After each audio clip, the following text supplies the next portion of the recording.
ಒಂದು ಮಾತು ಬಂದರೆ ಅವಾಗ ಗೌರ್ಮೆಂಟ್ ಫೆಸಿಲಿಟೀಸ್ ಏನು ಕೊಡ್ತಾ ಇಲ್ಲಲ್ಲ, ಅದಕ್ಕೋಸ್ಕರ ಅಲ್ಲ, ಫೆಸಿಲಿಟೀಸ್ ಕೊಡಬೇಕು ಅವರು.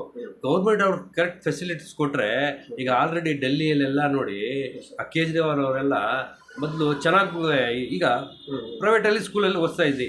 ಈಗ ಹೆಂಗೆ ಅನುಕೂಲ ಮಾಡೋರೆ, ಪ್ರೈವೇಟಿಂದ ಏನು ಮಾಡಿದ್ರೆ ಗೌರ್ಮೆಂಟ್ ಸ್ಕೂಲ್ಗೆ ಬರ್ತಾವ್ರೆ. ಈಗ ಅದೆಲ್ಲ ಅನುಕೂಲ ಕೊಟ್ಟರೆ ಇಲ್ಲೂ ಬರ್ತಾರೆ ಹೇಳಿ. ಇಲ್ಲಿ ಏನು ಅಷ್ಟು ಅನುಕೂಲ ಕೊಡ್ತಾ ಇಲ್ಲಲ್ಲ. ಬಟ್ ಇವಾಗಿರೋ ಸರ್ಕಾರ ಎಷ್ಟೋ ಪರವಾಗಿಲ್ವಲ್ಲ, ಬಸ್ ಫ್ರೀ ಕೊಡುತ್ತೆ, ಬಸ್ ಎಲ್ಲ ಫ್ರೀ ಟ್ರಾವೆಲ್ ಕೊಡ್ತಾವ್ರೆ, 2,000 ರೂಪಾಯಿ ಅಕ್ಕಿ ಅದೇ ಮಂತ್ಲಿ ಕೊಡ್ತಾವ್ರೆ. ಒಂದು ಕಡೆ ಅದು ಹೆಲ್ಪ್ಫುಲ್ ಆಗಿದೆಯಲ್ಲ ಅಂತ. ಅದು ಮೇಜರ್ ಪ್ರಾಬ್ಲಮ್ ಏನಂದರೆ, ಅದೆಲ್ಲ ನನ್ನ ಪ್ರಕಾರ ಅನುಕೂಲ ಕೊಟ್ಟವ್ರೆ, ಬಟ್ ಇನ್ನು ಬೆನಿಫಿಟ್ ಅದರಲ್ಲಿ ಏನು ಬೆನಿಫಿಟ್ ಆಗ್ತಾಯಿಲ್ಲ ಜನಗಳಿಗೆ. ಸರ್, ಒಂದು ಕಂಟ್ರಿ ಇಲ್ಲಾಂದರೆ ಅಟ್ಲೀಸ್ಟ್ ಒಂದು ಏರಿಯಾ ಎಕನಾಮಿಕಲಿ ಡೆವಲಪ್ ಆಗಿದೆ ಅನ್ನೋದು ಹೇಗೆ ಗೊತ್ತಾಗುತ್ತೆ? ಇಲ್ಲಿ ನೋಡಿ ನೀವು, ಆಲ್ಮೋಸ್ಟ್ ಅಷ್ಟು ವರ್ಷದಿಂದ ಹೆಂಗಿದೆ ಹಂಗೆ ಇದೆ, ಏನೂ ಡೆವಲಪ್ಮೆಂಟ್ ಇಲ್ಲ ಹೇಳಿ. ಏನು ಡೆವಲಪ್ಮೆಂಟೇ ಇಲ್ಲ. ನೀವು ನೋಡಿದ್ರೆ ಆಲ್ಮೋಸ್ಟ್ ನಮ್ಮ ಪ್ರಕಾರ ಹೆಂಗಿದೆ ಹಂಗೆ ಇದೆ. ಒಂದು ಡೆವಲಪ್ಮೆಂಟ್ ಏರಿಯಾ ಅಂದರೆ ಏನೇನು ಇರಬೇಕು ಸರ್? ಮೇನ್ ಬೇಸ್ ಅವಶ್ಯಕತೆಗಳು ಇರಬೇಕು. ಜನಗಳಿಗೆ ಫೆಸಿಲಿಟೀಸ್ ಕೊಡಬೇಕು, ಹೆಲ್ತ್ ಮಾಡಬೇಕು, ಹೆಲ್ತ್ದು ಒಂದು ಒಳ್ಳೆ ಪಾರ್ಕ್ ಗಿರ್ಕೆಲ್ಲ ಮಾಡಬೇಕು, ಜನಗಳಿಗೆ ಅನುಕೂಲ ಮಾಡಬೇಕು. ಆಮೇಲೆ ನೀರ್ದು ಲೈಟಿಂಗ್ಸು ಎಲ್ಲ, ಕ್ಲೀನ್ನೆಸ್ಸು, ನೀಟ್ನೆಸ್ ಎಲ್ಲ ಇರಬೇಕು. ವಾಟರ್ ಫೆಸಿಲಿಟಿ ಎಲ್ಲ ಕೊಟ್ಟರೆ ಜನಗಳು ಏನೇ ಒಂಥರ ಅನುಕೂಲ ಇರ್ತದೆ. ಅದನ್ನ ಜನರು ಮೇಂಟೈನ್ ಮಾಡ್ತಾರ, ನಾವು ಮೇಂಟೈನ್ ಮಾಡ್ತಾರೆ. ಏನಕ್ಕೆ ಮಾಡಲ್ಲ? ನೀವು ಎಜುಕೇಟೆಡ್ ಮಾಡಬೇಕು ಹಂಗೆ. ಸೊ ಅದಕ್ಕೆ ಅವಾಗ ಏರಿಯಲ್ಲಿ ಒಂದು ಸೆಕ್ಯೂರಿಟಿ ಫೋರ್ಸ್ ಅಂತ ಒಂದು ಗೌರ್ಮೆಂಟ್ ಜಾಬು ಮಾಡ್ಬೋದಲ್ಲ? ಮಾಡ್ಬೋದು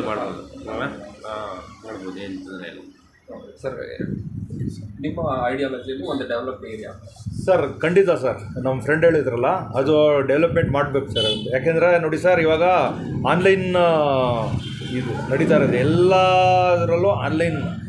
ನಮ್ಮ ಇವಾಗ ಮನಿ ಟ್ರಾನ್ಸ್ಲೇಷನ್ ಕೂಡ ಇವಾಗ ಸುಮ್ಮನೆ ಮಾಮೂಲಿ ತರಕಾರಿ ಸೇಲ್ ಮಾಡೋರು ಆನ್ಲೈನಲ್ಲಿ ಅಮೌಂಟ್ ತೊಗೊಳ್ತಿದ್ದಾರೆ, ಎಲ್ಲ ಆನ್ಲೈನಲ್ಲಿ ಬಿಟ್ಟಿದೆ. ಇವಾಗ ಫಾಸ್ಟ್ ಇದೆ ಸರ್ ಜನ್ರೇಷನ್, ಈ ನ್ಯೂ ಜನ್ರೇಷನ್ ಇದೆಯಲ್ಲ, ತುಂಬ ಫಾಸ್ಟ್ ಇದೆ. ಅದೇ ಪ್ರಕಾರ ನಮ್ಮ ಇಂಡಿಯಾನು ಅದೇ ಥರ ಒಂದು ಇದಕ್ಕೆ ತೊಗೊಂಡೋಗ್ಬೇಕು ಸರ್. ಗೊತ್ತಾ, ತುಂಬ ಬ್ಯಾಕ್ ಇದೆ ನಮ್ಮ ಇಂಡಿಯಾ ಇದೆಯಲ್ಲ, ತುಂಬ ಬ್ಯಾಕ್ ಇದೆ ಸರ್. ಅದನ್ನು ಮೇನ್ ಇಂಟೆನ್ಷನ್ ಇಟ್ಕೊಂಡ್ಬಿಟ್ಟು ಅದನ್ನು ಡೆವಲಪ್ಮೆಂಟ್ ಮಾಡಬೇಕು. ಇಂಡಸ್ಟ್ರಿಯಲ್ ಆಗಲಿ ಯಾವುದೇ ಒಂದು ನಮ್ಮ ಇದಕ್ಕೆ ಕರ್ನಾಟಕದಲ್ಲಿ ಡೆವಲಪ್ಮೆಂಟು, ಆಮೇಲೆ ಹೊರಗಡೆಯಿಂದ ಇಂಡಸ್ಟ್ರಿಯಲ್ ಅವರು ಬರಬೇಕು, ಇಲ್ಲೆಲ್ಲ ಇಂಡಸ್ಟ್ರಿಯಲ್ಲೆಲ್ಲ ಓಪನ್ ಮಾಡಬೇಕು. ಅದೆಲ್ಲ ಡೆವಲಪ್ಮೆಂಟ್ ಮಾಡಿದ್ರೆ ನಮಗೆ ಖುಷಿಯಾಗಿದೆ ಸರ್. ಫ್ಯೂಚರ್ಸ್ ಇದೆಯಲ್ಲ, ಇವಾಗ ನಮ್ಮದು ಬಿಡಿ ಸರ್, ನಮ್ಮದು ಆಯಿತು ಸರ್. ಇವಾಗ ನೆಕ್ಸ್ಟ್ ಫ್ಯೂಚರ್ ನಮ್ಮ ಮಕ್ಕಳದು, ಅವರು ಒಳ್ಳೆ ಚೆನ್ನಾಗಿ ಬದುಕೋದು ಬಾಳಬೇಕು ಸರ್. ಎಲ್ಲರಿಗೂ ಎಲ್ಲರ ಜೊತೆ ಅಷ್ಟೇ, ಮುಸ್ಲಿಮ್ಸು, ಈ ಬ್ರಾಹ್ಮಿಣ್ಸು ಅಂಥವ್ರು ಇಂಥವ್ರು ಅಂತ ಇಲ್ಲ ಸರ್. ಎಲ್ಲ ಜಾತಿ ಮಕ್ಕಳು ಎಲ್ಲ ಮನುಷ್ಯತ್ವ ಇರಬೇಕು. ಮೊದಲು ಎಲ್ಲರ ಮಕ್ಕಳು ಒಳ್ಳೆ ಚೆನ್ನಾಗಿ ಬದುಕಬೇಕು, ಬಾಳಬೇಕು, ಒಳ್ಳೆ ಎಜುಕೇಷನ್ ಇರಬೇಕು. ಆ ಥರ ಒಂದು ಇರಬೇಕು ಸರ್. ಅದನ್ನು ಮುಂದ್ಗಡೆ ಇಟ್ಕೊಂಡು ನಮ್ಮದು ಒಂದು ಏಮ್ ಏನಂದರೆ, ಯಾರು ಇದು ಮಾಡ್ತಾರೆ ಅವ್ರಿಗೆ ನಾವು ಖಂಡಿತ ಸಪೋರ್ಟ್ ಮಾಡ್ತೀವಿ ಸರ್, ನಮ್ಮ ಕಡೆಯಿಂದ 100%.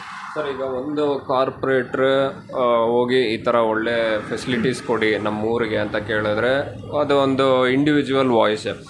ಅದೇ ಒಂದು 10 ಏರಿಯಾ ಕಾರ್ಪೊರೇಟೆಡ್ ಎಲ್ಲ ಸೇರಿ ಇದೇನೇ ಬೇಕಾಗಿರೋದು, ನಮ್ಮ ಊರಲ್ಲಿ ಇದೇನೇ ಕಡಿಮೆ ಇರೋದು ಅಂದ್ಬಿಟ್ಟು ಏರಿಯಾ ವೈಸ್ ಡೆವಲಪ್ ಮಾಡಿಕೊಂಡು ಹೋದರೆ ಎಷ್ಟು ಪರವಾಗಿಲ್ವಲ್ಲ? ಏನಕ್ಕೆ ಅಷ್ಟು ಕನೆಕ್ಟೆಡ್ ಆಗಿಲ್ಲ ಕಾರ್ಪೊರೇಟರ್ಗಳೇ? ಖಂಡಿತ ಸರ್, ಅದು ನೀವು ಹೇಳಿರೋದು ತುಂಬ ಒಳ್ಳೆ ಮಾತು. ಅದರಲ್ಲಿ ಯೂನಿಟಿ, ಅವ್ರ ಬಾಂಡಿಂಗ್ ಇರಬೇಕು. ಅವ್ರದ್ದು ಇವಾಗ ಯಾವ ಗೌರ್ಮೆಂಟಲ್ಲಿ ನಡೆಸ್ತಿದ್ದಾರೆ ಅವರು ಕೂತ್ಕೊಂಡು ಯೋಚನೆ ಮಾಡಬೇಕು. ಬರೀ ಅವ್ರವ್ರದ್ದೇ ಪರ್ಸ್ನಲ್ ಇದು ಮಾಡ್ಕೊಳ್ಳೋದು ಅದೆಲ್ಲ ಸರಿಗಿರಲ್ಲ. ಒಳ್ಳೆ ಕಾರ್ಪೊರೇಟ್ರು ಎಲ್ಲರೂ ಸೇರಿ ಒಂದು ಬಾಂಡಿಂಗಲ್ಲಿ ಹೋಗ್ಬಿಟ್ಟು ಎಲ್ಲ ಕ್ಲೀನಾಗಿ ಕಾರ್ಪೊರೇಷನಲ್ಲಿ ಡೆವಲಪ್ಮೆಂಟ್ ವಿಚಾರದಲ್ಲಿ ಎಲ್ಲ ಒಂದು ಪ್ಲ್ಯಾನಿಂಗ್ ಮಾಡಬೇಕು ಸರ್. ಒಳ್ಳೆ ಪ್ಲ್ಯಾನಿಂಗ್ ಮಾಡಿ, ಇದು ನಿಮ್ಮ ರೋಡ್ ಇರಲಿ, ಸ್ಲಮ್ ಇರಲಿ, ಎಲ್ಲ ಕಡೆ ಆ ಏರಿಯಾ ಈ ಏರಿಯಲ್ಲ ಅಂತಲ್ಲ. ನೋಡಿ ಸರ್, ಫಾರ್ ಎಕ್ಸಾಂಪಲ್ ಇವಾಗ ಕುವೆಂಪು ನಗರಕ್ಕೆ ನೋಡ್ಕೊಳ್ಳಿ, ಇವಾಗ ನಮ್ಮ ಈ ಏರಿಯಾಕ್ಕೆ ನೋಡ್ಕೊಳ್ಳಿ, ಒಳ್ಳೆ ದುಡ್ಡಿರೋರು ಏರಿಯಾದಲ್ಲೆಲ್ಲ ಒಳ್ಳೆ ಪೊಸಿಷನು, ಒಳ್ಳೆ ಇದೆಲ್ಲ ಕೊಟ್ಟಿರ್ತಾರೆ, ಸೌಲಭ್ಯ ಎಲ್ಲ ಕೊಟ್ಟಿರ್ತಾರೆ. ಬಟ್ ಸ್ಲಮ್ ಎಲ್ಲ ಇರ್ತಾರಲ್ಲ ಸರ್, ಅಲ್ಲಿ ಹೋಗಿ ನೋಡಿ ಸರ್, ಒಂಚೂರು ಹೋಗಿ ನೋಡಿ ಅವ್ರ ಬದುಕು ಹೆಂಗಿದೆ ಅಂತ ಹೋಗಿ ನೋಡಿ. ಅಲ್ಲಿ ನಮ್ಮ ಕಾರ್ಪೊರೇಟರ್ಸ್ ಎಲ್ಲ ಹೋಗಬೇಕು, ಗಲ್ಲಿ ಹೋಗಿ ನೋಡಬೇಕು ಸರ್, ತಿರುಗಬೇಕು. ನಾವು ಅವರು ಇವರು ಅಂತ ಹೇಳ್ಬಾರ್ದು ಸರ್, ಯಾಕೆಂದರೆ ಅದು ಪಾರ್ಶಿಯಾಲಿಟಿ ಆಗಿಬಿಡುತ್ತೆ. ಬಟ್ ಅವ್ರಿಗೆ ಮನಸ್ಸಲ್ಲಿ ಇರಬೇಕು ಸರ್. ಅಲ್ವಾ, ಅವ್ರು ಹೋಗ್ಬಿಟ್ಟು ನೋಡ್ಬಿಟ್ಟು ಡೆವಲಪ್ಮೆಂಟ್ ಮಾಡ್ಬೇಕು ಸರ್. ಎಲ್ಲರಿಗೂ ಒಂದೇ ನ್ಯಾಯ, ಒಂದೇ ಒಂದು ಸೌಲಭ್ಯವನ್ನು ಕೊಡಬೇಕು ಸರ್. ಅಷ್ಟೇ ನನ್ನ ಕೊನೆ ಮಾತು ಸರ್. ಖಂಡಿತ ಸರ್, ತುಂಬ thank you sir. Thank you.